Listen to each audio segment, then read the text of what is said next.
तुला खरंच सुख हवं आहे की फक्त सुखासाठी वाटणारं काहीतरी हवं आहे?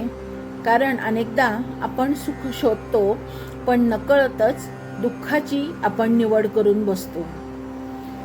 मनुष्याच्या जीवनातला सर्वात मोठा प्रश्न कोणता असेल तर तो म्हणजे मला खरं सुख कशात मिळेल? प्रत्येक जण सुखाच्या शोधात आहे, पण तरीही अस्वस्थ आहे, कारण शोध चुकीच्या ठिकाणी चालू आहे.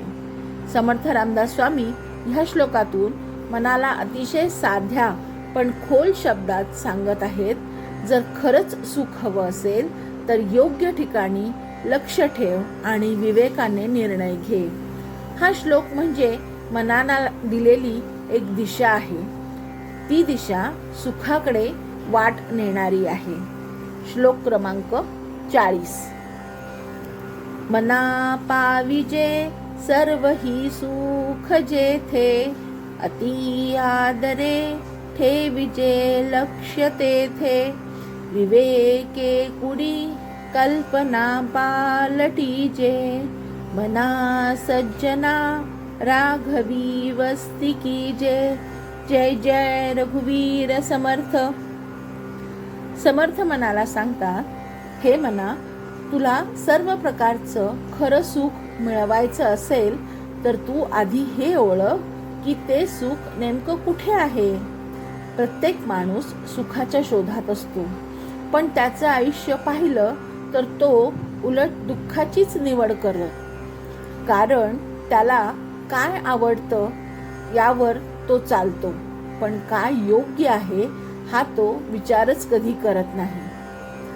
आपल्याला आरोग्य हवं असतं, पण आपण व्यायाम टाळतो. मनाला शांती हवी असते, पण जप तप आणि ध्यान आपली करायची इच्छा नसते. सुख हवं असतं, पण त्यासाठी लागणारी शिस्त, संयम आणि साधना नकोशी वाटते. याचाच अर्थ असा की ज्या गोष्टींनी दुःख दिलं आहे त्याचं पुन्हा पुन्हा आपण त्याच गोष्टी पुन्हा पुन्हा स्वीकारतो किंवा प्राप्त करतो.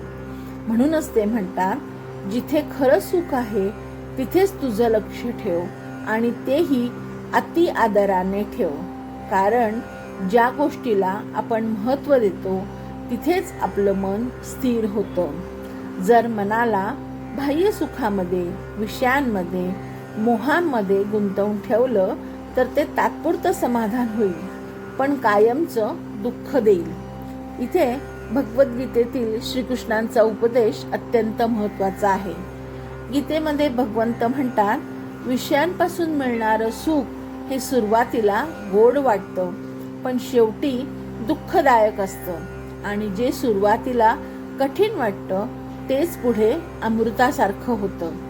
म्हणजे काय? खाताना मिसळ गोड वाटते. गोड म्हणजे कसं? मनाच्या जिभेचा चोचले पुरवल्यासारखं वाटतं, परंतु ती तिखटजाळ मिसळ खाल्ल्यानंतर होणारे वाईट परिणाम हे मात्र अतिशय घातक ठरतात. म्हणजेच काय? जे अतिशय सुरुवातीला गोड वाटतं तेच सुखदायी किंवा आरामदायी असेल असं नाही. जे आपल्याला लगेच आवडतं ते नेहमी हिताचंच असेल असं नाही.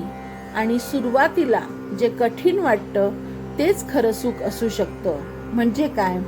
मन शांत करण्यासाठी जपाला बसावं लागतं आणि जप साधना सुरू केली की मन शांत होतं, पण मन जपाला बसायला तयारच होत नाही.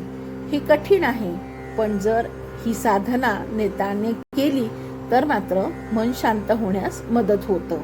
म्हणजेच मन शांत जे सुख आहे ते आपल्याला अनुभवता येतं. भगवद्गीतेमध्येही आणि भागवतामध्येही वारंवार सांगितलेलं आहे, इंद्रिय सुखाचा पाठलाग केल्याने मन अधिक चंचल होतं, पण भगवंताच्या स्मरणाने ते स्थिर होतं. समर्थ इथे विवेक हा शब्द वापरतात. विवेक कुडी कल्पना पालटीजे.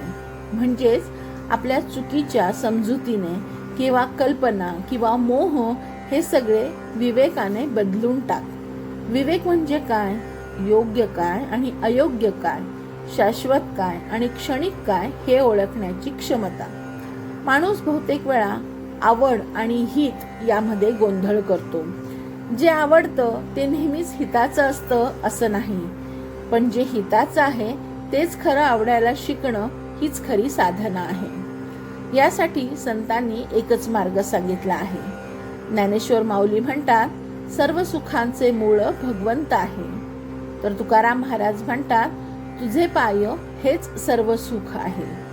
म्हणजेच काय, बाह्य गोष्टीमध्ये सुख शोधण्याऐवजी जर मन भगवंताकडे वळलं तर ते स्थिर होतं, शांत होतं आणि खरं समाधान मिळतं.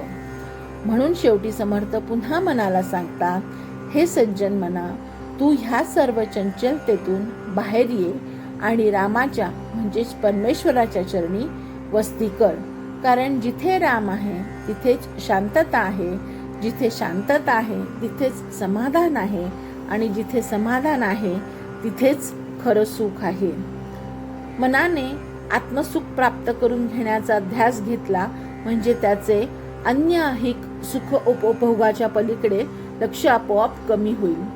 साधकाने असा ऐहिक सुखाच्या लालसेचा त्याग करून निर्गुण निराकार परमेश्वराचे प्रेम जाणीवपूर्वक लावून घ्यावे असे समर्थ पुन्हा पुन्हा सांगत आहेत. सात्विक सुखामध्ये मन रमण्यासाठी सुद्धा दीर्घकालीन अभ्यासाची आवश्यकता आहे. यासाठी समर्थांनी ज्या परमार्थामध्ये सर्व सुख समाविष्ट आहे त्या परमार्थावरच आदरपूर्वक सर्व लक्ष केंद्रित कर असा आदेश दिलेला आहे. यासाठी शास्त्रांचा अभ्यास कर, सद्ग्रंथांचे वाचन कर, श्रवण, मनन, चिंतन, सत्पुरुषांचा सहवास, सज्जनांची संगती, ईश्वराची प्रार्थना, भजन, पूजन, नामस्मरण असे केल्याने काम, क्रोध आदी विकार आवरणे सहज शक्य होईल असे समर्थ पुन्हा पुन्हा सांगत आहेत. चांगल्या वाईटाचा विवेक करण्याची शक्ती क्रमाक्रमाने वाढत जाईल आणि योग्य काय आणि अयोग्य काय हे मनाला समजेल आणि मन दुर्गुण टाकून सद्गुणांकडे जाईल आणि मन शांत होईल. ह्या श्लोकाचा अर्थ मला जसा समजला तसा मी सांगण्याचा प्रयत्न केला आहे. जर ह्यात काही त्रुटी असेल तर क्षमस्व. जय जय रघुवीर समर्थ. ह्या श्लोकांप्रमाणे इतरही श्लोकांचा अर्थ जर आपल्याला ऐकायचा असेल तर कृपया माझे चॅनल सबस्क्राईब करा. धन्यवाद.